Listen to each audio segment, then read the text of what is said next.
தென்காசி மாவட்டம் மேலகரம் பேரூராட்சியில் உள்ள வாழ்விலாங்குடி கால்வாய் குப்பை கழிவுகளால் தேங்கியுள்ளதால் பொதுமக்கள் கடும் அவதியடைந்து வருகின்றனர்.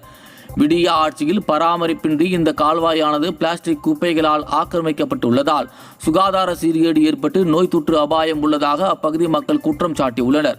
இதுகுறித்து பலமுறை புகார் அளித்தும் விடியா திமுக அரசு நடவடிக்கை எடுக்கவில்லை என அப்பகுதியினர் வேதனை தெரிவித்துள்ளனர்.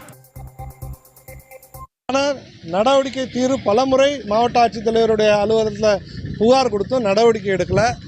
ஏற்கனவே சொன்ன மாதிரி நம்ம பகுதிகளில் டெங்கு காய்ச்சல், சிக்கன்குனியா மற்றும் மலேரியா காய்ச்சல்லாம் பரவுற சூழ்நிலை. கண்டிப்பாக இந்த இடத்துல பார்த்தீங்கன்னாலே உங்களுக்கு தெரியும், அதிகப்படியாக பரவும். ஆகவே மாவட்ட நிர்வாகம் உடனடியாக போர்க்கால அடிப்படையில் இந்த இடத்த முழுமையாக சுத்தப்படுத்தணும். மீண்டும் இந்த கால்வாயை பயன்படுத்துகிற சூழ்நிலை கொண்டு வரணும். ஏன்னா கிட்டத்தட்ட 7 ஆண்டுகளுக்கு முன்னால் இந்த இடத்துல இறங்கி குளிச்சிருக்கிறாங்க. இந்த பகுதி மக்கள் இங்கேருந்து தண்ணி எடுத்துகிட்டு போய் குடிக்கிறதுக்கு கூட தண்ணி எடுத்துகிட்டு போய் பயன்படுத்தியிருக்காங்க.